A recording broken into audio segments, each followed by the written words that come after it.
Hello everyone, मैं ओम प्रकाश प्रजापति। आज true media के पॉडकास्ट में आपको एक और ऐसी शख्सियत से रूबरू करा रहे हैं। आप गीतकार हैं, कवित्री हैं, समाज सेविका हैं। आप हैं शुभ्रा पालीवाल पगली जी। शुभ्रा जी, आपका ट्रू मीडिया के पॉडकास्ट में हार्दिक अभिनंदन है, स्वागत है। बहुत बहुत धन्यवाद आपका, आपने हमें यहाँ बुलाया और मुझे भी अच्छा लग रहा है कि आज मैं आपसे कुछ अपने मन की बातें कर पाऊंगी और अपनी बात रख पाऊंगी। शुभ्रा जी, हम आगे बढ़ते हैं। जैसा कि आपका नाम अपने आप में बताता है कि शुभ्रा पालीवाल पगली, ये जो पगली जो उपनाम है, ये आपके नाम के साथ कैसे जुड़ा? इसकी कहानी क्या है? हमारे श्रोताओं को विस्तार से बताएं। बिल्कुल, सच कहूँ तो जब मैंने अपनी कुछ कविताएं लिखनी शुरू करी, जो मेरी शुरुआत थी, यहाँ पे हर व्यक्ति ना शुरुआत में मुक्त छंद से बात करना चाहता है, उसे लिखना नहीं आता। तब कुछ बातें ऐसी थी समाज को लेकर के या किसी को लेकर जो मुझे हमेशा खटकती थी। तो मुझे ऐसा लगा कि कोई एक ऐसा किरदार होना चाहिए, कोई एक ऐसी बात होनी चाहिए कि जो आप आसानी से कह भी सकें और आपकी बात भी कह दी जाए और किसी को बुरा भी नहीं लगे। तब मेरे दिमाग में एक बात आई कि पगली नाम मैं रखूं, क्योंकि जब एक व्यक्ति दीवाना होता है, पागल होता है, तो उस पर ना सीधे सीधे कोई बात नहीं जाती है। तो बस मैंने वहां से एक पगली कैरेक्टर शुरू किया और उसके माध्यम से कई कविताएं लिखी जो लोगों को बहुत पसंद आई। लोगों ने मुझे बहुत कमेंट किए, तो फिर मैंने इसी नाम को अपने साथ जोड़ के रख लिया। तो ये कैरेक्टर से फिर ये मेरे नाम में जुड़ गया और मुझे लगा ये सही है। कोई आपके शुभचिंतक या मित्र या परिवारजन अगर आपको पगली कहकर बुलाते हैं तो कैसा लगता है आपको? वैसे तो मैं बताऊं आपको कि मेरी मम्मी कई बार मुझे ना प्यार से बचपन में पगली कहती थी, तो बहुत पगली है। मतलब पगली का मतलब वहां पे भोलेपन से है कि तू दुनियादारी नहीं जानती है। तो ये बात भी मुझे यहाँ पर कई बार ऐसा रियलाइज हुई कि आप सच में नादान है, दुनिया बहुत समझदार है। तो मुझे हमेशा अच्छा लगा जब आप प्यार में पगली बोलते हैं ना, हट पगली, तो वो बड़ा अच्छा लगता है, बहुत स्वीट होता है। बाकी तो देखिए दुनिया के अपने अपने नजरिए हैं, पर मुझे मेरी माँ ने ही सबसे पहले ऐसे बोला। फिर अब दोस्त कभी कभी ऐसे बोल रहे तो बिल्कुल पागल है, पगली है। तो एक आ गया, करेक्टर भी आ गया, मेरी बात भी आ गई और मुझे तब से अच्छा लगा। हालांकि कुछ लोगों ने ये भी कहा कि आप समझदार हैं, पगली नाम हटा दीजिए। तो देखते हैं आगे फ्यूचर बताएगा कि ये नाम कब तक कहाँ तक साथ जाता है। क्या बात है शुभ्रा जी, हम ये भी जानना चाहेंगे कि आपके जीवन में पहली कविता या गीत ने कब और कैसे जन्म लिया? ऐसे तो मुझे सही तरीके से याद नहीं है। अगर मैं साहित्यिक रूप में कहूंगी तो मुझे अभी ज्यादा समय नहीं हुआ है प्रॉपर जो एक साहित्यिक विधा होती है उस हिसाब से लिखने में। लेकिन एक आप होता है ना, आपके अंदर एक कीड़ा होता है, तो मेरे अंदर एक कीड़ा साहित्य के लिए, कला के लिए बचपन से रहा।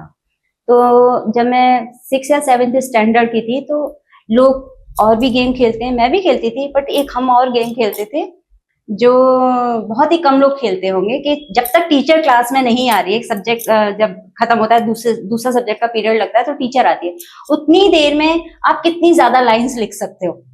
तो ये कंपटीशन हमारी 3-4 सहेलियों में होता था। तो आप समझ लीजिए 6th 7th में हम ये वाला गेम भी खेलते थे कि आप कितनी ज्यादा लाइंस लिख सकते हैं पोएटिक रूप में।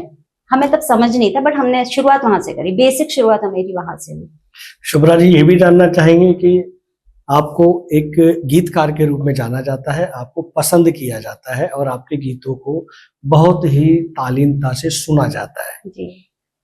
आप साहित्य के क्षेत्र में, कविता के क्षेत्र में, गीत के क्षेत्र में अपना प्रेरणा स्रोत किन्हें मानते हैं? ऐसे व्यक्ति विशेष मेरे साथ कोई मैं अगर देखूं तो मुझे कोई छवि नजर नहीं आती है। लेकिन मुझे ना शौक था बचपन से गाने सुनने का और गाना गाने का।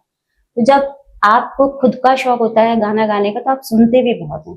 तो मैंने बहुत ज्यादा जो अगर सुना है तो पुराने गानों को सुना है, पुराने जो गीत हैं उनको इतना सुना कि उनके एक एक शब्द को मतलब आप कहते हैं कि चीर चीर के, जैसे कहते हैं ना रेशा रेशा जाके कि इसके अंदर क्या बात है, इस शब्द के और कितने मीनिंग निकल रहे हैं, वहां से सुना। तो वही मेरे प्रेरणा स्रोत हैं। मैंने उनको इतना जिया कि आज इतने सालों बाद माँ ने मुझे उसे, उन सबको जो इकट्ठा मैंने किया, माँ ने उसे एक गीत के रूप में मुझे दिया। बस ये सब माँ की कृपा है। तो ऐसे कोई व्यक्ति विशेष मेरी प्रेरणा स्रोत नहीं है, गीत ही है। बहुत अच्छी शुभ्रा जी, हम ये भी जानना चाहेंगे, आपने पुराने गीतों को बहुत सुना जी, आपने कहा कि उन्हें जिया भी आप, तो कौन सा गीत, किस गीत ने आपके अंदर मन को झकझोर दिया? उसकी 4 लाइनें हमारे श्रोता को सुनाएं। देखिए, लाइफ सबसे ज्यादा हमें लेसन सिखाती है। हम जितने भी अनुभव सीखते हैं, हम जितने रिश्ते नाते उठा पटक जितने भी सीखते हैं, वो सबसे ज्यादा जिंदगी के ही गीतों से आती है। तो हमें, जब मैंने जिंदगी का ये वाला गीत सुना कि जिंदगी कैसी है पहेली हाय, तब इसके जो बंद थे वो मैंने उसको बहुत अंदर तक जाके देखा। और एक मुझे मोटिवेशन का, आज चल के तुझे मैं लेके चलूंगी। हम चाहेंगे इसे स्वरबद्ध हमारे श्रोता को सुनाए। मैं 2 पंक्तियां। जिंदगी कैसी है पहेली हाय, कभी तो हंसाए कभी ये रुलाए। ये 2 पंक्तियां भी अगर आप देखने में बहुत साधारण सी है, लेकिन ये पूरे जीवन का, हर व्यक्ति के जीवन का सार है कि आप ना तो कंटिन्यूअसली हंस सकते हैं, ना आप कंटिन्यूअसली रो सकते हैं। तो आपने सुना, ये 2 पंक्तियां हैं सिर्फ कि जिंदगी कैसी है पहेली हाय, कभी ये हंसाए कभी ये रुलाए। ये 2 पंक्तियों में आप सिर्फ मेरे जीवन का या आपके जीवन का ही नहीं, पूरी दुनिया में जितने भी लोग जीवित हैं और उन सबका आप सार यही देख लेते हैं कि आप कोई भी काम कंटिन्यूअसली नहीं कर सकते हैं। आप ऊपरी ऊपरी सुनेंगे तो बस क्या हंसाए और रुलाए तक है, नहीं, वो ये कह रहे हैं इस लाइन में कि कभी ये हंसाए कभी ये रुलाए। तो आप कोई भी काम जीवन में लगातार कर ही नहीं सकते हैं। आप जब हंसेंगे तो आप रोएंगे भी, यानी कि ये हर जगह लागू है, सिर्फ हंसी रोने तक ही नहीं है, इसके अंदर बहुत गहरा अर्थ छिपा हुआ है। तो मुझे इस तरीके से गाने समझना, उनको अपनी नजर से देखना और सीखना, यही सब मेरे प्रेरणा स्रोत भी रहे और इन्हीं सबसे सीखा, और यही सब मेरी जान भी है, ये समझ लीजिए आप। बहुत अच्छे, मेरे गुरु है ये गीत। क्या बात है, क्या बात है। सुब्रा जी, हम ये भी जानना चाहेंगे कि पुस्तकों में लिखा है और कई बार सुना है कि साहित्य समाज का दर्पण होता है। आज के वर्तमान दौर में क्या साहित्य समाज को प्रभावित कर पा रहा है? जैसे कहते हैं ना कि दिन और रात हमें जीवन में देखने के लिए मिलते हैं, पर इसका मतलब ये नहीं कि अगर जहाँ दिन हो रहा है तो दूसरी जगह रात हो रही है, तो सूरज अपनी आभा खो रहा है या चंद्रमा अपनी आभा खो रहा है। ऐसे ही जो हमारे समाज में जो गीत है, काव्य है, साहित्य है, वो ऐसा नहीं है कि रास्ता नहीं दिखा रहा है। आज भी कई गीत, कई कविताएं, कई ऐसे लेखन हैं जो रास्ता दिखा रहे हैं, पर सब कुछ नहीं होता कि हमेशा अपवाद एक साथ चल रहा होता है। मतलब दिन अगर साथ चल रहा है तो रात भी चल रही है और पटरी की 2 लाइनें भी साथ ही चल रही हैं। तो ऐसे, ना तो मैं ये कहूंगी कि नहीं दिखा रहे, और मैं ये भी नहीं कहूंगी कि हाँ दिखा रहे हैं। कुछ दिखा रहे हैं, कुछ नहीं दिखा रहे हैं।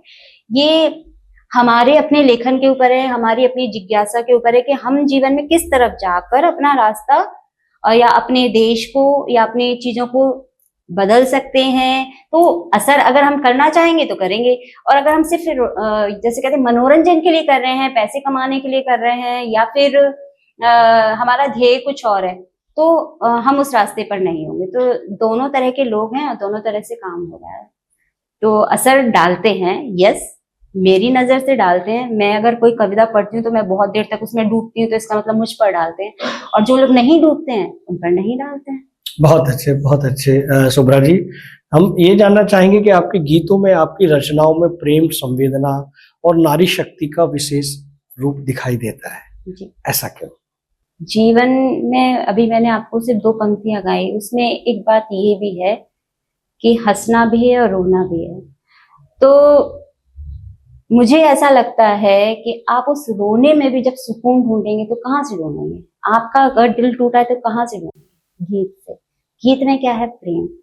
प्रेम मुझे ऐसा विषय लगता है जो कालातीत है। मतलब ये कभी वर्ष से वर्ष भी सिचुएशन हमारे देश की नहीं, संसार की भी आएगी, कभी सिर्फ एक ही चीज जीवित रहेगी, वो है प्रेम। लोग कहते हैं कि प्रेम खत्म हो रहा है, प्रेम यहाँ से जा रहा है, प्रेम विदा हो रहा है। ऐसा, हाँ, एक जिस नजरिए से लोग देख रहे हैं वो निश्चित हो रहा है। मैं भी हर्ट होती हूँ, लेकिन अगर प्रेम गीतों में नहीं रहेगा, आज युद्ध हो रहे हैं, लोग एक दूसरे को मार रहे हैं, छोटी छोटी बात पर। अभी इंसिडेंट, कितने सारे इंसिडेंट हुए हैं, लोगों ने एक दूसरे को जान ही ले ली। क्यों? क्योंकि उनके अंदर प्रेम नहीं। प्रेम होता तो लोग झगड़ते नहीं, युद्ध नहीं करते। एक दूसरे की चीजों पे ईर्ष्या नहीं करते, एक दूसरे की चीजों को खाने की, दबाने की, उनको नीचा गिराने की कोशिश ही नहीं करते। इवन प्रकृति में जो हम आज धन धान्य जो भी उगा रहे हैं, अगर उसका मतलब सिर्फ पैसा है या सब चीजें हैं, वहां पे प्रेम नहीं ना। प्रेम से उगाते तो क्या हम जहर बोते उसमें? नहीं। तो प्रेम आधार है। बिना प्रेम के आप एक कदम ना तो चल सकते हैं, क्योंकि प्रेम में ही विश्वास है। आज आपने मुझे यहाँ बुलाया है, मैं विश्वास वहां से यहाँ तक विश्वास पे आई हूँ कि मैं आपके साथ एक अच्छा दिन बिताऊंगी। तो मुझे लगता है कि अगर आप प्रेम है तो दुनिया की हर चीज सुरक्षित है। मतलब साहित्य भी सुरक्षित है, इंसान सुरक्षित है, और इंसान के अंदर छिपी मानवता सुरक्षित है, प्रकृति सुरक्षित है, सब कुछ, मतलब सब कुछ सुरक्षित है। और जहां जहां प्रेम खत्म होता जा रहा है, आप देख लीजिए, प्रेम हटा तो सब कुछ हटा, सब कुछ खत्म है। और इसलिए मुझे लगता है कि मैं प्रेम को ही गाऊं, प्रेम ही फैलाऊं, और बस प्रेम में जीऊं, प्रेम में ही मर जाऊं। मतलब मेरी मरने की इच्छा भी है कि मैं प्रेम में जीऊं, प्रेम में मर जाऊं, इससे ज्यादा कुछ नहीं। वाह वाह, कुछ नहीं चाहिए। शुभ्रा जी, हम ये भी जानना चाहेंगे, आपने बहुत सारी रचनाओं को रचा है, चाहे वो कविता है या छंदमुक्त है या गीत है, ऐसी कोई रचना जिसने आपको लिखते समय या लिखने के बाद आपको भावुक किया हो? बहुत ईमानदारी से जवाब दूंगी, ऐसी कई रचनाएं हैं जिनमें या तो मैं पहले बहुत रोई हूँ, बहुत चिंतन में रही हूँ, और या फिर मैं लिखते लिखते रोई हूँ, या फिर लिखने के बाद रोई हूँ। और सबसे ज्यादा तो मैं चिंतन करते करते इतना रोई हूँ कि मैंने उस समय कुछ नहीं लिख पाया। उसके बाद मैंने वही, मेरे अंदर वो जो चिंतन है वो जब लिखा उस समय रोई हूँ, गाते गाते रोई हूँ। तो ऐसी कई मेरी रचनाएं हैं जिसमें मैंने स्वयं को जब देखा कि मेरे अंदर भी वो कुरीतियां कह लीजिए आप, मेरे अंदर वो दोष कह लीजिए जो मैं अपनी आत्मा से झांकती हूँ, तब मैंने एक गीत लिखा जिसमें आप काम, क्रोध, लोभ, मोह की बात करते हैं। एक होता है बहुत उच्च स्तर का जिसमें आप लिप्त होते हैं, वो होता है। एक होता है सूक्ष्म सूक्ष्म काम, लोभ, मोक्ष सूक्ष्म होता है, वो जल्दी से नजर नहीं आता। या हम ऊपर ऊपर का तो साफ कर लेते हैं, जैसे हम अपने घर में ऊपर ऊपर की झाड़ू लगा लेंगे भी, बस अगर आपका ये रूम है तो आप इसमें ऊपर ऊपर से झाड़ू लगा लेंगे, लेकिन अगर जब आप डीप में जाएंगे तो आप इसके कोने कोने में जाएंगे।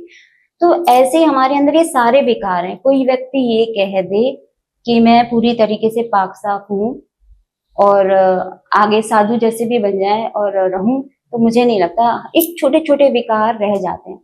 तो जब मैं उनको अपने अंदर देखती हूँ, ढूंढती हूँ, अपने अंदर ढूंढती हूँ, तब मैं बहुत रोई। तब मेरे अंदर से एक गीत निकला कि है कठिन ये राह जिस पर तुम चलाना चाहते हो, छा रहा मन में अंधेरा, तुम मिटाना चाहते हो।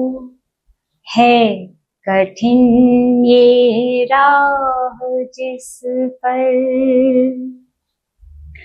छूटती मुझसे नहीं है, मोह की सब बेड़ियां हैं।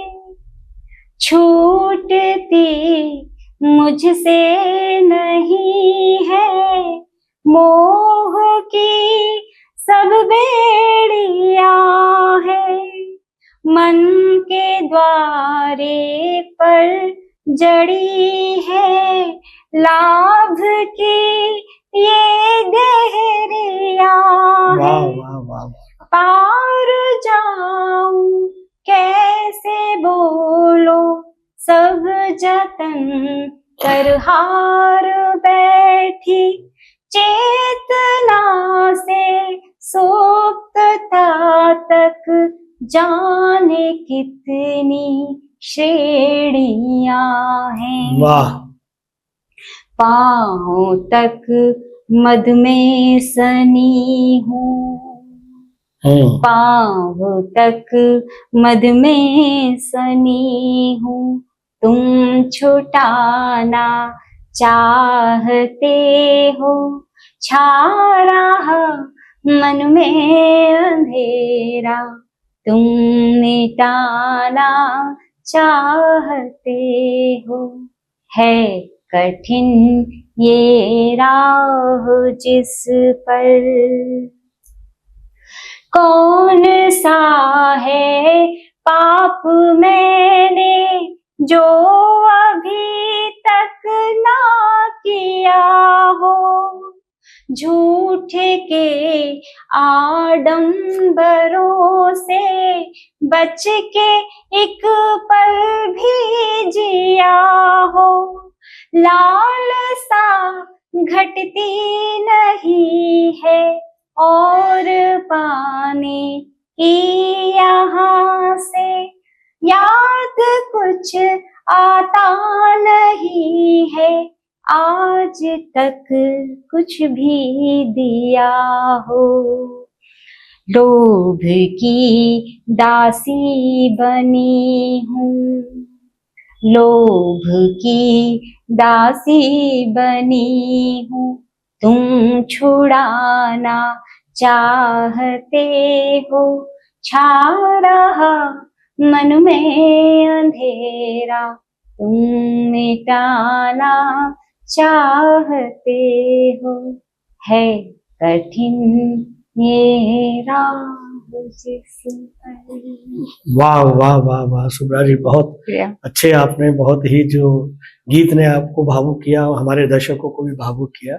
बहुत ही अच्छा गीत आपने पढ़ा और बहुत ही अच्छा लिखा है। शुभ्रा जी, हम आगे बढ़ेंगे कि मैंने आज तक बहुत सारे सैकड़ों से भी अधिक पॉडकास्ट और साक्षात्कार किए हैं और साहित्यकारों के किए हैं, गजलकारों के किए हैं, गीतकारों के किए हैं। तो जब मैंने उनसे ये प्रश्न किया कि गजल या गीत, जो दर्द भरे गीत होते हैं, रचनाएं होती हैं, वो जब अंदर से निकलती है, जब हमारा मन दिल टूटता है।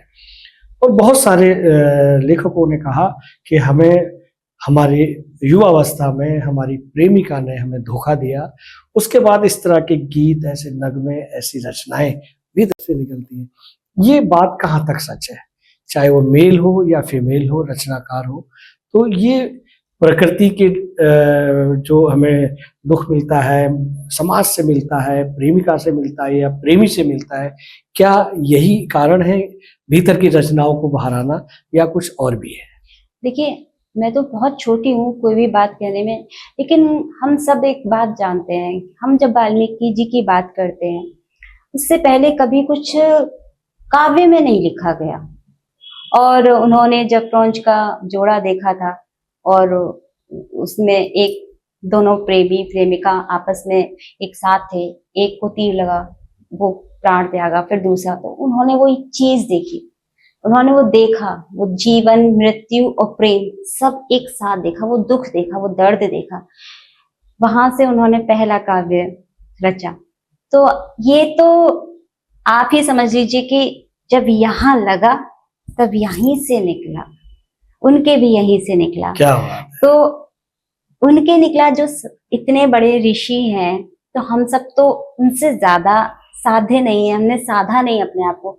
हमें तो कितनी चीजें प्रभावित करती होंगी, कितना हम इधर उधर हिलते होंगे चीजें देख करके, खुद के साथ, दूसरों के साथ। तो ये काव्य जो है, जो वो देन उसी की है, इस दर्द की ही देन है, दर्द की ही देन है। दर्द के विषय रूप अलग अलग हो सकते हैं, इस दर्द की देन है, इस फील की देन है, इसे ये जो हम फील करते हैं ना, ये इसकी देन है। जी, बहुत अच्छे, बहुत अच्छे शुभ्रा जी। हम ये भी जानना चाहेंगे कि वर्तमान स्थिति में जो सोशल मीडिया है, उस सोशल मीडिया ने महिला शक्ति को क्या अधिक सशक्त बनाया है या नहीं? देखिए, हर बात है ना स्वयं के लेने के ऊपर होती है। यस, बहुत जगह, अगर मैं स्वयं को देखूं, मैं घर में रही हूँ बहुत समय और बहुत समय मैं बाहर भी रही हूँ, दोनों चीजें प्रभाव करती हैं। आपका सर्कल कैसा, अगर आप जब बाहर जाते हैं तो सर्कल कैसा है, तो आपको बाहर के लोग प्रभावित करते हैं, या तो अच्छे में करते हैं या बुरे में करते हैं। तो वहां भी आप अपना अपना व्यक्तित्व या तो निखारते हैं या उसको खराब करते हैं। उसी तरीके से सोशल मीडिया है, सोशल मीडिया में भी आप क्या देख रहे हैं, आपका कंटेंट क्या है देखने का, आप लगातार किस चीज पर शोध कर रहे हैं, वहां से आप क्या चीजें ढूंढ रहे हैं, तो वो भी आपके ऊपर उतना ही प्रभाव डालता है, अच्छा और बुरा। आप पुरानी पिक्चरें देख लीजिए, नई देख लीजिए, आप जहां से भी उठाएंगे ना, ये आपके व्यक्तित्व की जो बेस है ना, जो आपके माता पिता ने बनाया है, वहां से आपने जो बेस लिया है। कहते हैं ना, हम मैं तो इतनी जानकार ज्यादा नहीं हूँ कि हमने जो भी सीखा माता पिता से, या हमें वो जो आधार मिला है, उसके आधार पर हम आगे से आगे की चीजें चुनना शुरू कर देते हैं। तो सोशल मीडिया प्रभावशाली है स्त्रियों के लिए। स्त्रियां उससे बहुत सशक्त हुई हैं। कुछ चीजें ऐसी थी जो घर में पहले दब जाती थी, सोशल मीडिया से अब वो दूर तक चली जाती है। यदि मेरे साथ कुछ गलत होगा तो वो बात पहले में एक शहर तक ही रह जाती, मेरी बात अगर मैं कहती, और हो सकता है दबा दी जाती। सोशल मीडिया में मेरे पास इतना बड़ा टूल है कि अगर मुझे कोई नहीं सुनेगा तो मैं इसके माध्यम से ये बात दूर तक पहुंचा दूंगी। तो ये सशक्त तो इसने बहुत बनाया है, लेकिन मैं ये भी कह रही हूँ कि कभी कभी इसने हमें इसके डिसएडवांटेज भी है कि अगर मैं इसमें कुछ गलत अफवाह बना के डाल दूं और किसी को अलग तरीके से भ्रमित कर दूं, फायदा उठाऊं, तब भी मेरे पास यही ताकत है। तो ये एक अजीब सी ताकत है, पता नहीं इसका प्रयोग व्यक्ति के व्यक्तित्व पर ही है, चरित्र पर है, उसके चरित्र पर ही। व्यक्तित्व है ना, चरित्र तो पावरफुल है। स्त्री को इससे बहुत पावर मिली है, बस दुरुपयोग ना करें। क्या बात है, क्या बात है। शुभ्रा जी, ये भी जानना चाहेंगे कि आज की रील संस्कृति क्या वास्तविक प्रतिभाओं को पीछे छोड़ रही है? हाँ, अगर परसेंटेज में देखें तो असर उसका नेगेटिव ज्यादा है, पॉजिटिव कम है। लेकिन मैंने आपको फिर बोलूंगी, मैं अपने पर ही नहीं ले रही हूँ, मैं ऐसे कई बच्चों को रील पे देखती हूँ जिन्होंने इसी सोशल मीडिया पर रहकर, इसी पर रहकर बहुत कुछ सीखा है। एक बच्ची को देख रही है, उसको अवार्ड भी मिले, मुझे नाम याद नहीं है उनका। उन्होंने ना जाने कितनी भाषाएं, कितने एक्सेंट सिर्फ कोरोना के टाइम पे यही सीखे, और आज वो दूसरों को सिखा रही है। बहुत छोटी है वो एज में। तो वो चंद लोग हैं जो रील का सही उपयोग करते हैं, कुछ सीखते हैं और आगे उसको, और आगे उसमें कई मल्टीपल से ना अच्छाइयां क्रिएट करके दुनिया को देते हैं। पर ज्यादातर खराब ही होते हैं, क्योंकि आपने देखा होगा कि अभी कई केसेस ऐसे हुए, जो पहले शुरू में चला था, सेल्फी नया नया आया था, तो लोग उसके चक्कर में, रील बनाने के चक्कर में, सेल्फी खींचने के चक्कर में कई लोगों की जान गई। ये बड़ा दुखद था। मतलब आप अपनी हर चीज, आप क्या खाना खा रहे हैं, क्या पहन रहे हैं, हर चीज के फोटोज आप दुनिया में डाल रहे हैं। उससे कई जगह ऐसा हुआ कि लोग जो आपके पीछे लगे हुए थे, जिनको आप देख नहीं सकते, जो आपका अच्छा नहीं चाहते, भला नहीं चाहते, उन्होंने इस चीज का फायदा उठाया और आपको नुकसान पहुंचाया। तो मुझे ऐसा लगता है कि रील का कंटेंट अगर ज्ञानवर्धक है या नृत्य भी है तो अच्छा नृत्य है, जिससे क्योंकि अगर मैं फिर पुराने में जाऊं कि मैं दूरदर्शन देखती थी, तो मैंने नृत्य के कुछ स्टेप्स वहीं से सीखे। तो ऐसे ही रील में अगर आप अच्छा नृत्य रखते हैं, अच्छी डायलॉग्स करते हैं, अपनी एक्टिंग को सुधारते हैं, या कुछ भी रील में अगर अच्छा कर रहे हैं तो अच्छी बात है। लेकिन अगर आप सिर्फ गलत तरीके से चीजें दिखा रहे हैं, भ्रम फैला रहे हैं, या अपने आप को सिर्फ क्या कहना चाहिए, आगे बढ़ाने के लिए कुछ भी कर रहे हैं, कुछ भी जिसका कोई लॉजिक भी नहीं है, तो मुझे लगता है रील सबसे ज्यादा खराब चीज है। और रील की कंटिन्यूटी हमें खराब करती है। इवन मैं अपने ऊपर भी असर देख रही हूँ। मैं ये नहीं कहूंगी कि मैं बहुत अच्छी हूँ, मैं ये देख रही हूँ कि अगर मैं पहले 1 घंटा देखती थी, तब मेरा 1.5 घंटा हो गया। तो सही है, ये सही बात है कि हम इससे बिगड़ रहे हैं, मैं भी बिगड़ रही हूँ। मैं तो ये कहूंगी कि मेरे ऊपर भी असर आ रहा है, और मैं ये सोच रही हूँ कि नहीं, अब मुझे इसे 4 घंटे नहीं छूना है। अब मैं यही बात कर भी रही थी अपने किसी दोस्त से कि नहीं, मुझे इसको थोड़ा सा कम करना है, क्योंकि मैंने इसमें मेरे बच्चों ने ही ऐप लगाया, आप बिलीव नहीं करेंगे, मेरे बच्चों ने ऐप लगाया कि आप कितने घंटे स्क्रीन पर रहते हैं, तो मेरा स्क्रीन टाइम बढ़ा। और जब उसने ऐप लगाया तो हम दोनों के अंदर ये कंपटीशन आ गया कि मम्मी ज्यादा देखती है या बेटी ज्यादा देखती है। तो ये हमारे पास ये भी साधन है ना कि हम अपने आप को कैसे कंट्रोल कर सकते हैं। तो रील नकारात्मक भी है, सबसे ज्यादा मैं इसका असर अपने ऊपर भी देख रही हूँ, तो उससे बचना चाहिए। बहुत अच्छी जानकारी शुभ्रा जी आपने दी। बचना चाहिए। आपने बताया कि आज जो है मोबाइल्स के लोग जो है नशे में डूबते जा रहे हैं और वर्तमान जीवन से दूर भागते जा रहे हैं। इससे बचना चाहिए। कितना बच सकते हैं ये हमारे भीतर जो व्यक्तित्व है, कृतित्व है या संस्कार है, उसके ऊपर डिपेंड करता है। शुभ्रा जी, हम आगे बढ़ते हैं कि वर्तमान में जो एआई है और सोशल मीडिया के दौर में साहित्य भविष्य को आप कैसे देखते हैं? सच कहूं तो खतरनाक रूप में देखती हूँ। यहाँ पे मैं नेगेटिव ज्यादा मतलब देख रही हूँ, क्योंकि हम साहित्यकार अपने आप को कह रहे हैं, खैर मैं तो नहीं हूँ, मैं तो बहुत अभी सीखने की अवस्था में हूँ, पर फिर भी जो मैं सीख रही हूँ या जो मैं कोशिश कर रही हूँ, अगर मैं उसको इस तरीके से लिख कर डाल दूं कि मुझे ये 4 शब्द के साथ, इस भाव के साथ ये गीत चाहिए या ये कविता चाहिए, तो मुझे बहुत जल्दी वहां से मिल जाएगा। और ऐसा लोग कर रहे हैं, ज्यादातर लोग कर रहे हैं। और खाली साहित्य की बात नहीं है, हर क्षेत्र में कर रहे हैं। तो एआई या इस तरह की जो चीजें हैं वो आपके, फिर से मैं कहूंगी, मदद के लिए आई हैं। जो चीज आप नहीं जानते, जो आपको सीखना है, उस चीज को सीखने के लिए आई है। लेकिन हमने क्या किया कि जो हमें आता है ना, हम उसको भी छोड़ रहे हैं।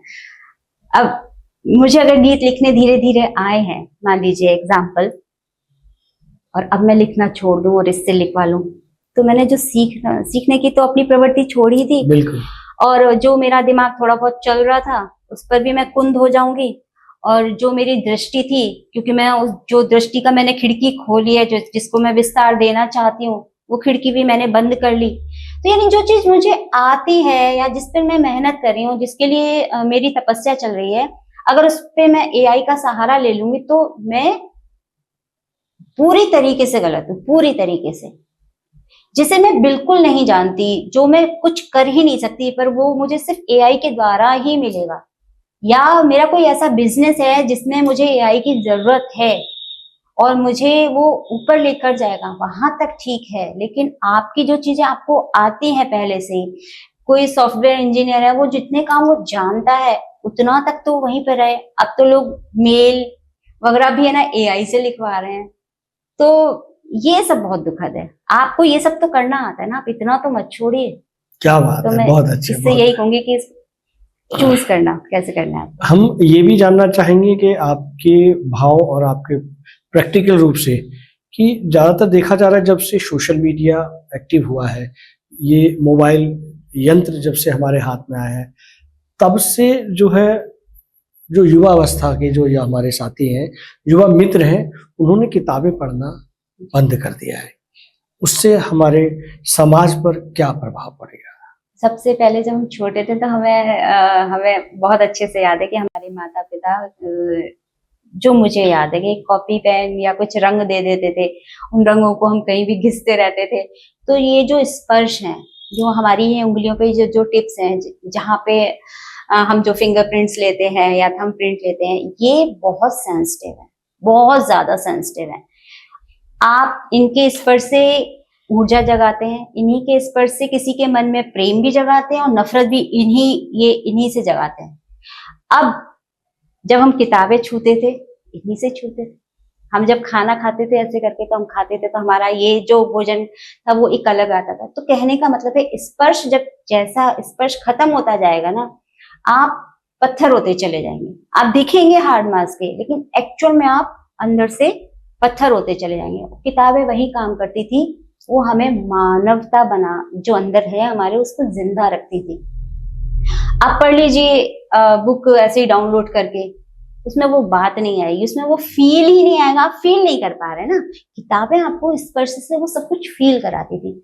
मैं इस बात के लिए ये कहूंगी कि मेरी जब दोनों बेटियां 5-6 स्टैंडर्ड में थी, वो भी और वो भी, मैंने उनको तब से किताबें पकड़ानी शुरू करी हैं। वो आज भी जैसी छुट्टियां होती हैं, या उनको लगता है 1 महीने बाद मेरे पेपर खत्म हो जाएंगे, छुट्टियां आएंगी, वो इस तरीके से मुझसे सिर्फ एक ही चीज मंगवाती है, मम्मी बुक्स, ऐसे इतनी सारी। तो मुझे ये अच्छा लगता है कि मेरी आइज की वजह से मैं बुक्स नहीं पढ़ पाई, मैं नहीं पढ़ पाती हूँ, पर मेरी दोनों बेटियों को मैंने ये आदत डाली है, वो बुक्स पढ़ती हैं। ऐसा नहीं है कि कभी कभी इसमें से कुछ नहीं पढ़ती होंगी, कोई अचानक से उनके दिमाग में आ गया कि कुछ पढ़ना चाहे तो पढ़ लें, बट वो बुक्स पढ़ती है। तो बुक्स बहुत जरूरी है, बुक्स का रहना जरूरी है। ये संवेदना देते हैं। वाह, बस ये संवेदना। बहुत अच्छे, बहुत अच्छे सुब्रा जी, बहुत अच्छे तरीके से आपने हमारे दर्शकों को किताब से हमें कैसे फीलिंग होती है, कैसे टच करने से हमें महसूस होता है, बहुत अच्छे से आपने समझाया। हम ये भी जानना चाहेंगे कि आपके वर्तमान समाज के क्षेत्र में, डिजिटल इंडिया के इस दौर में, इंसानी रिश्ते कमजोर होते जा रहे हैं, इस विषय पर भी आप बताएं। अगर मैं अपने अनुभव की बात करूं तो, या दुनिया के अनुभव की बात करूं, अगर मैं अपने अनुभव की बात करती हूँ, तो एक समय मेरे जीवन में तो ऐसा आया कि मुझे लगा मैं कोई नहीं है, तो मुझे इसने बहुत सहारा दिया। मतलब मेरे लिए ये बहुत पॉजिटिव रहा। मुझे यहाँ से इतने रिश्ते मिले, इतने मिले कि मैं आपको बता नहीं सकती। और उन्हीं के माध्यम से मैंने बहुत सारी क्रिएटिविटी जो मेरे अंदर आई वो इसी सोशल मीडिया से आई। यानी कि मुझे यहाँ से बहुत अच्छे लोग मिले। और आज भी अगर मैं नेगेटिव होती हूँ तो कई बार मैं किसी को भी फोन कर लेती हूँ तो मुझे लगता है कि ये मिले। लेकिन इसका मतलब ये नहीं है कि जो आपका प्रश्न है कि तो क्या दूसरे रिश्ते कमजोर हुए, नहीं, बिल्कुल नहीं कमजोर हुए।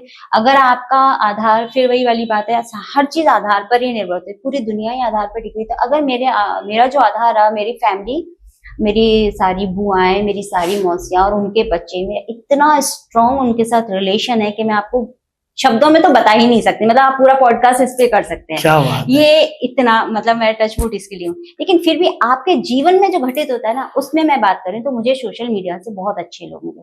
लेकिन ये भी एक दूसरा सत्य है जो मैंने कहा कि ज्यादातर लोगों के साथ ऐसा होता है कि सोशल मीडिया के जो रिश्ते हैं वो बहुत दिखावटी हैं।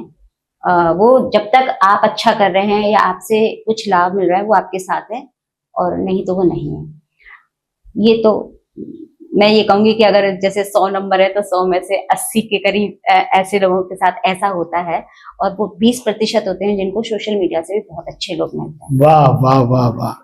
शुभ्रा जी, ये भी जानना चाहेंगे कि बढ़ते साइबर क्राइम और ऑनलाइन फ्रॉड जी, पर आपकी क्या राय है, ये भी दर्शकों को बताएं।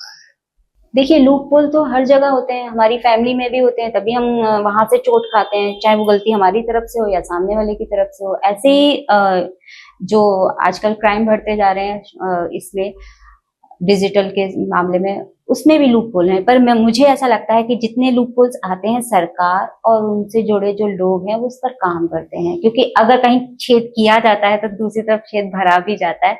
तो देखिए, चोरी डकैती उस समय उस हिसाब से थी, और आज भी चोरी डकैती आज के हिसाब से है।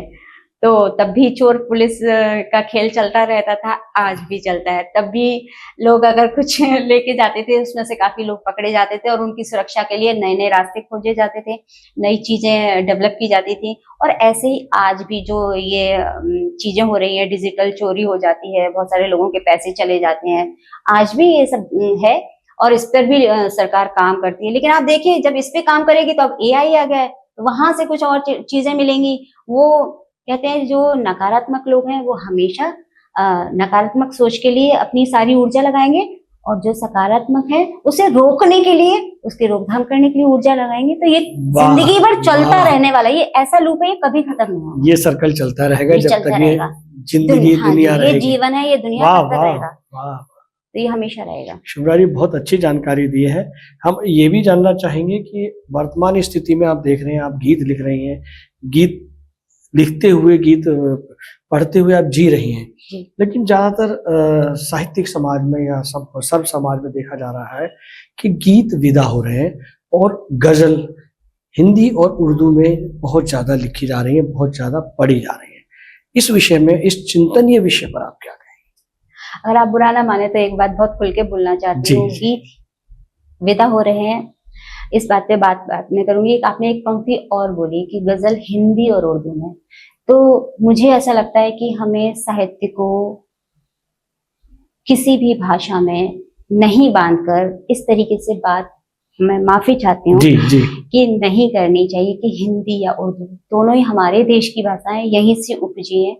बात यह है कि इंग्लिश हो, मलयालम हो, कन्नड़ हो, तेलुगु हो, पंजाबी हो, या हमारी जो मिथिला की भाषा है वो हो, अवधी हो, सब भाषाओं में साहित्य रचा जाए, सबसे बड़ी चीज ये है। हाँ, इस बात से एग्री करती हूँ, आपकी इस बात को खुले दिल से मानती हूँ कि गीत पहले जितने नहीं लिखे जा रहे हैं, पहले जितने उन पर मेहनत नहीं हो रही है। उसकी वजह क्या है? मुझे ऐसा लगता है, जितना मैंने समझा है, मैं अब भी बहुत छोटी हूँ और मैंने लिखना भी अभी शुरू किया है, लेकिन मुझे ऐसा लगता है कि गीत में एक पिक्चर पूरी खींची जाती है, एक कहानी कही जाती है, उसमें बहुत मेहनत लगती है। मैं ये नहीं कहूंगी कि गजल के शेरों में मेहनत नहीं लगती, उसमें भी बहुत लगती है, लेकिन आप 2 पंक्ति के बाद विषय चेंज कर सकते हैं, फिर 2 पंक्ति के बाद विषय चेंज कर सकते हैं। तो अगर आपके दिमाग में आज एक कोई बात आई है, आज एक कोई पंक्ति आई है तो आपने उसे 2 में कह दिया, फिर आपको नहीं समझ आ रहा, आप उसे छोड़ देंगे महीनों के लिए और उसके बाद फिर उस पे कोई पंक्ति आएगी, आप लिख लेंगे। गीत ऐसा है, अगर बीच में छूटता है ना तो वापस उस भाव में जाना, उस मना स्थिति में जाना, उस बात को वापस वहीं से लेकर आना, ये बहुत मुश्किल होता है। उसके लिए चाहिए साधना। वो एक टाइम में बैठ के लिखना, या छूट गया किसी भी वजह से छूट गया, वापस उस स्थिति में जाना, ये थोड़ा सा मुश्किल हो जाता है, क्योंकि वो पूरी एक कहानी कहता है, ये हर शेर अलग अलग कहानी कहता है। मेहनत दोनों में है। कई बार मैंने सुना है कि एक शेर आज कहा और कई सालों बाद उसे फिर से ठीक किया गया, मतलब उसको फिर से बुना गया दोबारा कि इसमें कुछ कमी रह गई। तो मैं ये नहीं कहूंगी कि गीत और गजल दोनों विधाएं बहुत मेहनत मांगती हैं, बस गीत के साथ एक ही है कि उसमें लगातार एक ही बार में मेहनत मांगती ज्यादा है।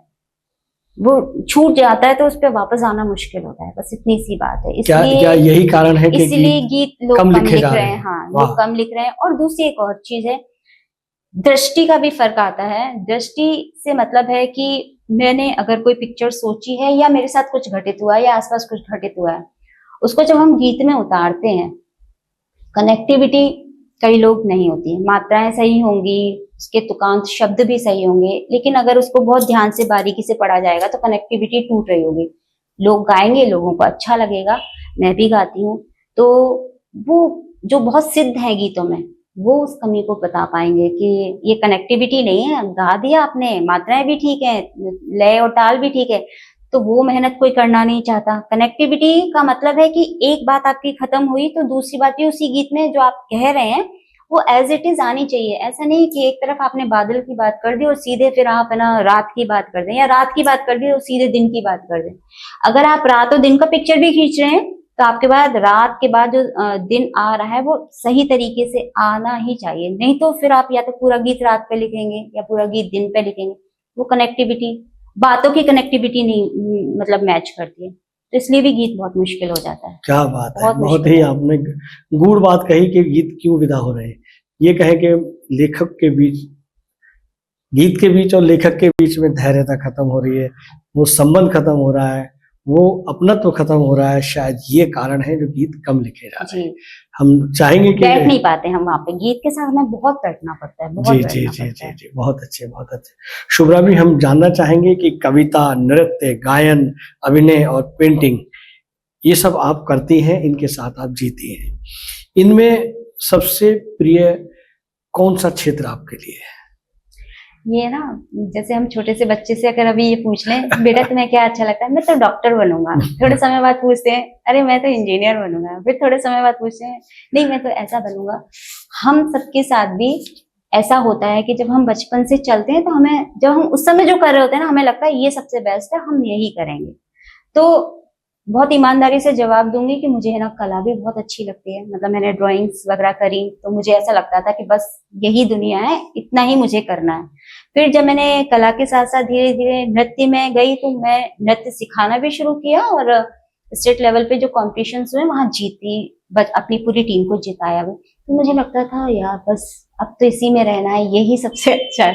फिर उसके बाद जब मैंने एक्टिंग की चीजें करनी शुरू करी तो मुझे उसमें भी बहुत मतलब सबसे तारीफें मिली, तो मुझे अरे बस अब तो यही करना है, बस इसी में रहना है। लेकिन सही में मुझे फिर मैंने ये गीत, मुझे साहित्य आया, मुझे माँ ने दिया, मैंने इसमें भी जो लिख पाया तो मुझे लगता है अब मुझे इसमें है। लेकिन मुझे फिर बाद में समझ आया कि सब एक दूसरे से जुड़े हुए हैं, कला साहित्य ये जो आपस में इस तरीके से जुड़े हैं कि आप एक से दूसरी चीज को अलग कर नहीं सकते। आपको ऐसे समझिए कि अगर मैं कोई गीत लिख रही हूँ तो मैं सिर्फ गीत में ना मेरा चित्र भी तो चल रहा है, वो जो चित्र चल रहा है अगर उसमें एक नायक नायिका है तो वो मुझे है ना एक्टिंग करते वहां दिख रहे हैं, इसीलिए मैं उतार पा रही हूँ। तो मेरी एक्टिंग, मेरा विजन, सब कुछ वही चल रहा है, उसमें कलर्स भी हैं, सब कुछ है। कहने का मतलब है आप कला और साहित्य को अलग कर ही नहीं सकते। जो इन दोनों को अलग अलग करके देखता है मुझे नहीं लगता कि वो किस तरीके से देख पाता है। बचपना है एक अलग बात है, लेकिन इस एज पे आके मुझे ऐसा लगा कि सब एक दूसरे के इतने गहरे साथी हैं कि इनको अलग करना मुश्किल है। तो मैं पूरी तरीके से कला साहित्य के लिए समर्पित हूँ। वाह! बहुत अच्छी जानकारी शुभ्रा जी। हम ये भी जानना चाहेंगे कि वर्तमान स्थिति चाहे साहित्य, कला, संस्कृति, संस्कार कोई भी विषय हो, इस पर आज के युवाओं को क्या संदेश देना चाहेंगे? देखिए, प्रश्न बहुत बड़ा है और इसका उत्तर भी बहुत व्यापक जा सकता है। लेकिन मैं बस यही कहूँगी कि सबसे पहले खुद को मांझिए। अगर आप अपने आप को मांझेंगे, अपने आप को जानेंगे, तो आप देखिए, मैं किसी को ये कह दूं कि आप है ना हमेशा सच बोलना, बेकार है मेरा बोलना। मैं किसी को ये बोल दूं कि आप है ना ये इस तरीके का कार्य मत करो, इसका इस पे असर पड़ेगा, वो भी बेकार ही है। कुछ नहीं होता जब तक आप खुद उस चीज पे जा करके उस चीज को फील नहीं करते। मैं किसी से कितना भी कह दूं कि आप लड़ना नहीं, लड़ना अच्छा नहीं होता, शोभा नहीं देता, लेकिन जब तक आपकी किसी के साथ लड़ाई नहीं होगी, कोई नुकसान नहीं होगा किसी का भी, आपको समझ ही नहीं आने वाला है कि हुआ क्या।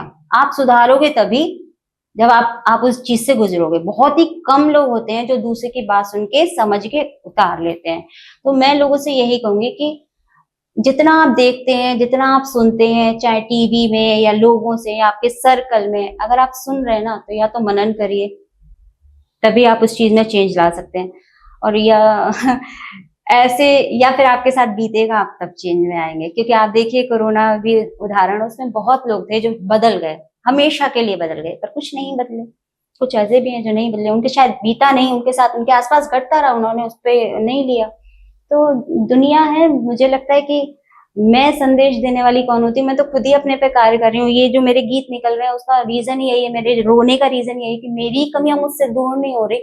मैं कैसे किसी से कहूँ कि आप ऐसा बनिए और ऐसा नहीं बनिए। फिर भी बस इतना है, आपने पूछा है तो यही कहूंगी कि खुद को मांझते रहिए, बस खुद को मांझते बहुत रहिए। अच्छे शुभ्रा जी, बहुत अच्छी बात आपने युवाओं के लिए कही कि पहले कुछ जिए और उसके बाद खुद अपनी बातों पर ही अडिग रहे और आगे बढ़े। बहुत अच्छी बात है शुभ्रा जी। हम ये भी जानना चाहेंगे कि जब आज वर्तमान स्थिति में महिला और पुरुष कंधे से कंधा मिलाकर चल रहे हैं, चाहे वो करियर हो, चाहे जीवन हो, चाहे वो प्रशासनिक नौकरियां हो, कंधे से कंधा मिलाकर चल रहे हैं। क्या वर्तमान स्थिति में आज भी अपनी प्रतिभा साबित करने के लिए पुरुषों से ज्यादा महिलाओं को संघर्ष करना पड़ता है? हाँ जी, करना पड़ता है, बहुत ज्यादा करना पड़ता है।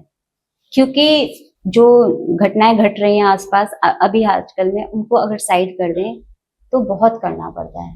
हमारी जो कंडीशनिंग है वो यही है कि स्त्री को कैसे रहना चाहिए, हमेशा इसी पर बात की गई, तब भी, आज भी और आगे भी।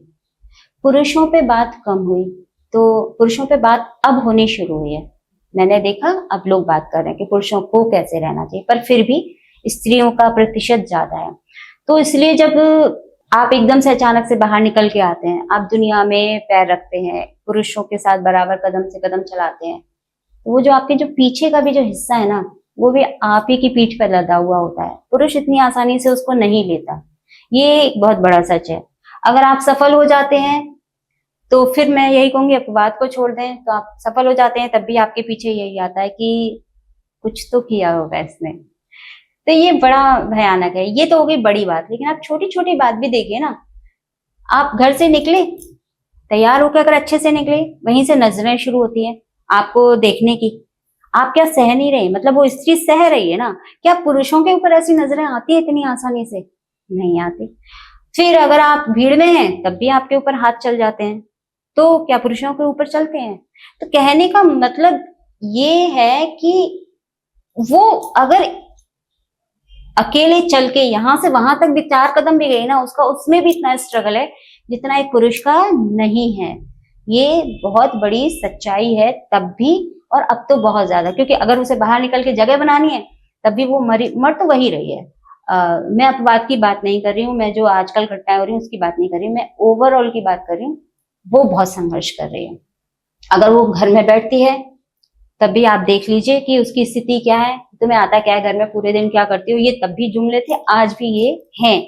मैं कुछ लोगों को छोड़ दो तो यानी कि अगर आप घर में बैठे हो तब भी आप किसी काम के नहीं हो, और अगर आप बाहर जा रहे हो तो आप एक तरीके से एक आरी पे चल के जा रहे हो, एक आग पे चल के जा रहे हो, सिर्फ ये बताने के लिए कि हाँ हम बराबर हैं। यानी हमें अपनी बराबरी सिद्ध करने के लिए भी अपना ही खून, अपना ही पसीना, अपना ही आत्मसम्मान, सब कुछ दाव पे लगाना पड़ता है। वाह वाह सब कुछ वाह, लगाना बहुत पड़ता है अच्छे शुभ्रा जी। आप भी एक महिला हैं जी। और आपने महिला पुरुष के बीच बराबरी की चर्चा की। आप और अपने जीवन के बारे में, अपनी लाइफ के बारे में हमारे दर्शकों को बताएं, जो प्रश्न मुझसे छूट गए हों उन विषय के बारे में। देखिए, मैंने तो अपने जीवन में कुछ इतना विशेष किया नहीं है, मुझे ऐसा लगता है। मैं कई बार ऐसा अपने हस्बैंड से भी कहती हूँ और कई बार खुद से कहती हूँ कि मुझे अगर सच में अगला जन्म होता है, और जो मुझे भी लगता है कि होता है, तो मुझे ये यात्रा अभी आगे करनी है। जैसे कि मैं अभी साहित्य में जो लिख रही हूँ थोड़ा बहुत, तो मुझे लगता है कि आगे ये जितना आज सीख लिया, अगली क्लास में जाऊंगी यानी अगले जन्म में जाऊंगी, वहां से मेरी पढ़ाई शुरू होगी। और मैंने कुछ ऐसा कर नहीं पाया। ऐसा नहीं कि मुझे टैलेंट नहीं है, वरना मैं ये इतने सारे गोल्ड मेडल जो लेके बैठी हूँ, एक्टिंग में, डांस में, ड्राइंग में, क्राफ्ट में, तो वो सब मेरे अंदर था। फिर वही वाली बात आ गई कि ये स्ट्रगल था कि आपके पिताजी या उस समय की स्थिति आपको अलाउ नहीं कर रहे थे बाहर जाने के लिए, या तो मैं पूरी तरीके से विरोधी होकर के निकल जाती। अगर मैं ऐसा करती तो मेरी माँ रो रो के उस समय भाई जान दे देती, क्योंकि उनको ये लगता था कि बच्ची अगर बिगड़ गई या बच्ची के साथ कुछ हो गया तो तुम जिम्मेदार हो। तो बात ये नहीं, मेरी माँ ने मुझे बहुत सपोर्ट किया, लेकिन हुआ क्या कि इनडायरेक्टली ये साइकोलॉजिकली गेम है एक तरीके का, कि पिता को मैं ये कहते अगर सुन रही हूँ कि देख लेना अगर ये कुछ गड़बड़ करके आई, तो मैंने सुन लिया। माँ मुझे नहीं कह रही है, माँ मुझे चाह रही है कि मैं आगे जाऊं, पर मैं जो सुन रही हूँ वो मेरे अंदर जा रहा है। तो अगर मैं ये देख रही हूँ, अब बच्चे हम छोटे होते हैं, हमारी बुद्धि बहुत छोटी होती है, हम इतना विकास नहीं कर पाते हैं, तो हम ये सोचते हैं अच्छा अगर मुझसे कुछ होगा तो वो मेरी माँ के ऊपर, मैं निकल जाऊंगी, हो सकता है मैं वो दीवारें तोड़ के निकल जाती, मेरी माँ पीछे इस चीज का भुगतान करेगी। तो जब आप बहुत संवेदनशील होते हैं, आप हर भावना को समझते हैं, तो आप ऐसे बहुत सारे डिसीजंस लेते हैं जो आप लेना नहीं चाहते हैं। और जो इस बात से इनकार करता है कि नहीं ऐसा नहीं होता, आप तो दुनिया तोड़ के निकल जाओ, आप पिंजरे तोड़ के निकल जाओ, यस कहना आसान है निश्चित, और कोशिश भी करनी चाहिए। आज के माता पिता यानी कि मैं हूं, तो मेरी बच्ची जाएगी तो मैं कहूंगी हाँ जाओ, ठीक है, क्योंकि समय बदल गया। पर मैं अगर अपने पुराने समय में जाती तो मैं ये सोचूंगी यार मैं चली गई तो मेरी मम्मी को तो सारी दुनिया सुना सुना के ही मार देगी। वाह, है ना, ये होगा।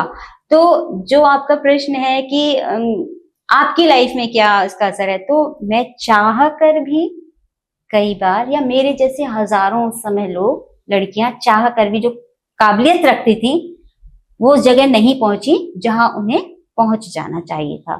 तो एक ये बहुत बड़ी हर्डल रही। आज ये हर्डल दूसरे विषय में बदल गई कि अब वैसे अगर पढ़ी लिखी लड़कियां हैं, मेरी बच्चियां पढ़ी लिखी हैं, तो उनको दूसरी तरीके की प्रॉब्लम्स देखनी पड़ी, वो उलझी जा रही हैं, उसमें लड़ रही हैं, और मैं उनसे कह दूं घर बैठ जाओ, तो क्या जो आज का पुरुष है, जो आज का पुरुष है, मेरी बच्ची के बराबर का पुरुष है, वो उनको अपनाएगा? वो कहेगा ये तो पढ़ी लिखी ही नहीं है, इसे तो ज्यादा कुछ जॉब में भी नहीं करती है। प्रॉब्लम तब अब दूसरी तरह की है। तो लड़की का रहती है महिला के लिए रहती है। क्या महिला बात अगर बाहर निकले तो भी प्रॉब्लम है, महिला घर में रहे तब भी प्रॉब्लम है। उसका बराबर होने का जो एक सपना है ना, वो सपना है, उसको पूरा 100% होने में मुझे लगता है अभी बहुत सदियां लगेंगी, बहुत मतलब सदियां लगेंगी। क्या बात है, सदियां लगेंगी, ये सच है। बहुत अच्छी जानकारी दी आपने। गीत, गजल, नृत्य, नाट्य और तमाम क्षेत्र में अपनी काबिलियत रखी है। आपने बताया कि बहुत सारे मेडल भी आपको मिले हैं। अभी आपकी और भी कोई अभिलाषा है कि आपको उस क्षेत्र में भी जीना है या जाना है? बिल्कुल है। मैंने कहा कि सपने खत्म नहीं होते हैं, जैसे एक पुरुष के सपने होते हैं, स्त्री के भी होते हैं, इवन मानव के सपने होते हैं, स्त्री पुरुष की बात ही नहीं है, जो और जेंडर्स हैं उनके भी सपने होते हैं, मेरे भी सपने हैं। मेरा मन अभी भी करता है कि कहीं से कोई मौका मिल जाए, मैं थोड़ी एक्टिंग कर लूं, कहीं से कोई मौका मिल जाए, मैं फिर से नृत्य सीख लूं, मैं फिर से कर लूं, मैं वापस अपने आप को ले आऊं। अब कोई कहेगा तो रोका तो नहीं है, हाँ निश्चित नहीं रोका है, लेकिन अब चीजें बदल गई हैं, थोड़ी सी मेरे साथ बदली है। मैं अपनी ही कहूंगी कि मैंने अपने अंदर कुछ मेरे अंदर कमियां आ गई, मेरा मन टूटा, छोड़ो अब क्या करना है। फिर मेरे अंदर उत्सुकता जागती है, तो अब मैं रास्ते ढूंढ रही हूँ मैंने अब निकलना शुरू किया है, मुझे ज्यादा समय नहीं हुआ, 2-3 साल ही हुए मैंने निकलना शुरू किया है। तो पहले ये था कि मैं जो लिखती थी वो मेरे घर तक सीमित था, मेरी डायरियों तक सीमित था, उल्टा सीधा जैसे भी। फिर मैंने धीरे धीरे पैर रखना शुरू करा दिल्ली में, है ना, और मुझे छोटी छोटी गोष्ठियों में मौका मिला। आज मेरे पैर, जब पहली बार पढ़ रही थी तो मुझे अच्छे से याद है, मेरे पैर भी कांप रहे थे, मेरे हाथ भी कांप रहे थे। तो कहने का मतलब है ये सपना जिया मैंने कि मुझे स्टेज पे खड़ा होना है वापस। रूप बदल गया लेकिन मैं स्टेज पर खड़ी हूँ।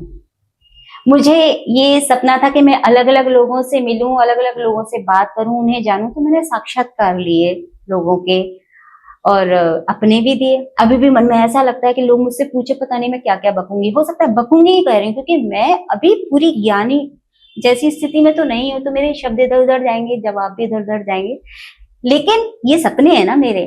मैं जब इन सपनों को जीऊंगी तो इनमें पक्की हो जाऊंगी, तब मैं कुछ सीखूंगी। तो सपने कभी नहीं मरते, हम उनको बस उनके ऊपर बहुत सारी चादरें डाल देते हैं। तो मेरा सपना है यस कि मैं फिर से गाऊं, मैं फिर से नृत्य करूं, मैं फिर से बच्चों को पढ़ाऊं। मैं सब कुछ करना चाहती हूँ। मैं ना मल्टी टैलेंटेड शुरू से भी थी, तो आज भी मेरे अंदर ये नहीं, मैं किसी एक चीज की तरफ नहीं जा सकती। या तो ये कह लीजिए मेरे खून में है, या एक कुछ लोग कहते हैं कि तुम्हारे नंबर्स में है, मतलब जो लोग नंबर्स के बारे में बताते हैं न्यूमरोलॉजी में, तो वो कहते हैं कि तुम्हारा नंबर ये है कि तुम एक जगह टिक नहीं सकती। तो मैं टिक तो नहीं सकती, तो मैं भागती रहती हूँ। मैंने इसलिए शायद मल्टी टैलेंटेड भी हूँ। शुभ्रा जी, चलते चलते एक अंतिम प्रश्न आपसे करते हैं कि आप वर्तमान स्थिति में देश की स्थिति देख रहे हैं, विदेशों की स्थिति देख रहे हैं, या सृष्टि की स्थिति देख रहे हैं कि यहाँ वायु प्रदूषण है, ध्वनि प्रदूषण है और रिश्तों में प्रदूषण बन गया है। बहुत सारी ऐसी स्थितियां बनी हुई हैं और जिसे आप पूरा नहीं कर सकती, एक मनुष्य के रूप में, एक महिला के रूप में, एक अपने परिवार के सदस्य के रूप में, या एक शिक्षिका के रूप में। आपको ऐसा क्या लगता है कि अगर आपको एक विशेष पद मिल जाए कि सबसे पहले आप उसको, उस कुरीति को खत्म करेंगे? देखिए, पद तो आज है और कल नहीं रहेगा, ठीक है। तो आप पद पे आके कोई काम कर लेंगे और वो सक्सेसफुल होगा, ये एक लिमिट तक ही है। क्योंकि अगर आपको पावर मिली, आज प्रधानमंत्री जी जो बने हैं, जो हैं, उनको एक पावर है, जब वो वहां से हट जाएंगे उनकी पावर उस चीज से कम हो जाएगी। मुझे ऐसा लगता है जितने भी कारण हैं, जितने भी, आपने कहा प्रदूषण सच कहा, रिश्तों में, समाज में, शिक्षा प्रकृति में, सब में जी, सिर्फ एक चीज फिर बोलूंगी जी, प्रेम। वाह। अगर प्रेम अपने अंदर ले आए, हर व्यक्ति अपने अंदर प्रेम ले आए, तो आपको लगता है रिश्तों में प्रदूषण होगा? नहीं। आपको लगता है प्रकृति में प्रदूषण होगा? नहीं।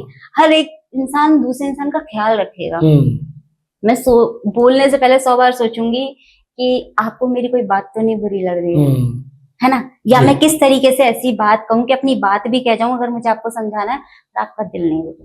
तो कहने का मतलब, तो मेरा आपका रिश्ता कभी खराब होगा? बिल्कुल नहीं होगा ना।